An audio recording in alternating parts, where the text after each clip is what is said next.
welcome to the 19th episode in our AI and You podcast series. Today is Monday, November 23rd, 2020, and I'm your host, Vicar Saidi.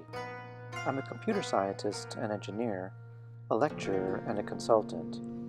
I'm also the author of several books. My most recent book is about artificial intelligence and is titled The Genome Affair. The Genome Affair is a work of speculative fiction.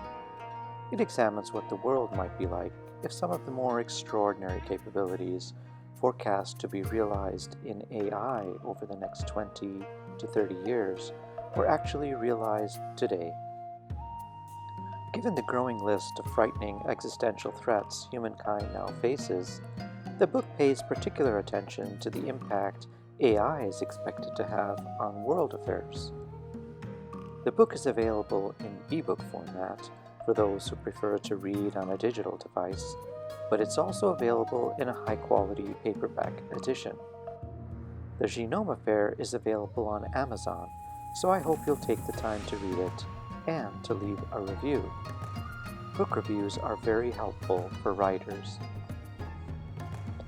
I'm available to give talks on artificial intelligence and its related technologies, and on the impact AI is expected to have on our world.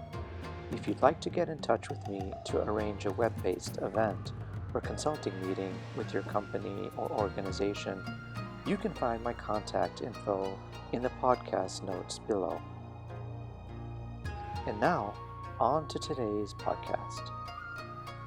In our last podcast, episode 18, I spoke about the danger of misusing artificial intelligence-enabled surveillance technologies and how they can lead to the rise of digital tyranny or Datocracy. I also spoke about an exciting new AI agent known as GPT-3 from a San Francisco company called OpenAI. In today's podcast, episode 19, I'll be talking about the implications of developing AI that focuses only on the quantitative dimension of human intelligence. Let's get started. The term artificial intelligence means different things to different people. To most, AI is simply the effort to simulate human intelligence in a machine. Implicitly, this refers to the quantitative dimension of human intelligence, the ability some Homo sapiens possess that enables them to think and manage complex ideas and problems that may have a substantial computational dimension.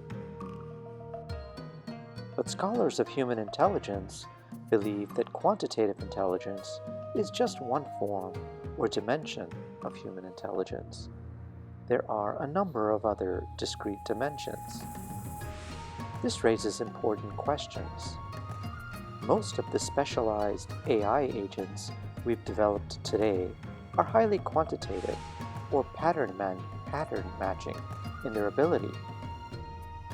But humans have perhaps 8 or even more different dimensions of intelligence. So what happens if we develop AI agents that simulate only this one dimension of human intelligence, the quantitative dimension?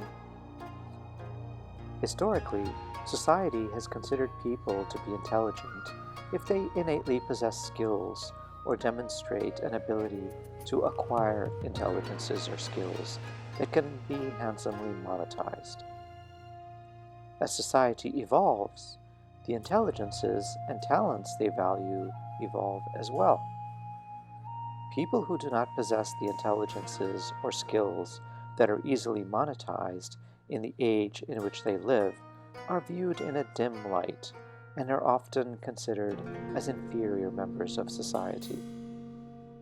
The stratification of society can leave these people in a very disadvantaged position. But these people often possess other intelligences and skills which, while not easily monetized, do provide great value to society. One of the important downsides of a free market capitalist economy is that large portions of the population who do not possess the forms of intelligence easily monetized often toil in low-paid menial or clerical jobs, while simultaneously struggling to cultivate their own innate abilities and skills. These intelligences often enable them to build handmade furniture or musical instruments, to write literature, musical compositions, or poetry, to paint frescoes, portraits, or landscapes, to chisel stone or wood to form beautiful sculpture, to develop and perform various levels and methods of pedagogy, to coach young people, and so many other activities that enrich human culture and life. As humans, we possess various intelligences, strengths, and talents. Some of us are strongly left-brained, others strongly right-brained, while some humans are blessed with strong aspects of both. Some amongst us are highly rational and have little room for impulse or emotion, while others have a high degree of emotional intelligence.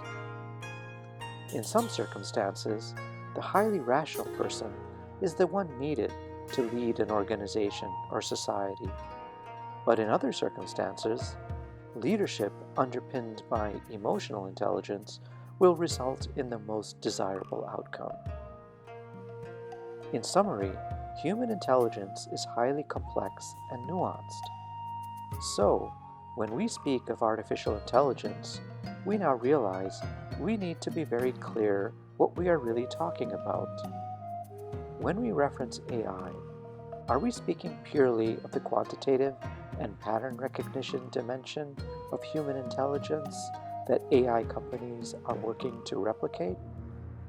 Or are we speaking more broadly about the richly complex and nuanced dimensions of human intelligence? What does it mean to be working towards artificial general intelligence or artificial superintelligence if we are focused only on the quantitative dimension, given that even the specialized and narrow AI agents available today are wreaking havoc on society through their presence in e-commerce, finance, and social media?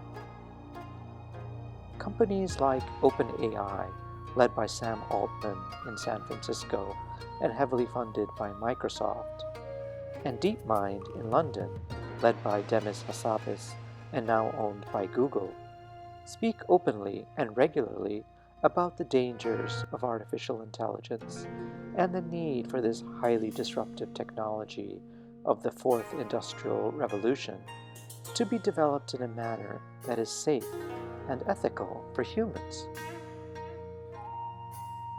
Time will tell whether these efforts will prove fruitful. There are many others active in AI and in the theft of intellectual property directly and indirectly related to the development of AI. Development of artificial intelligence without ethical and due consideration to the complexity of human intelligence and the impact AI can have on a person's sense of self-worth is paramount. A purely capitalist approach that focuses only on the potential for increasing profitability may lead us down the path towards a very dystopian future for society. Thank you for spending some time with me. I'm trying to follow the TED Talk format, and so I'm keeping these podcasts to under 20 minutes. Let me know what you think. I hope you'll find these insights into artificial intelligence helpful, and I hope you'll read my new book, The Genome Affair. It's on Amazon. Until next time, then, this has been the AI and You podcast with author Vicar Saidi.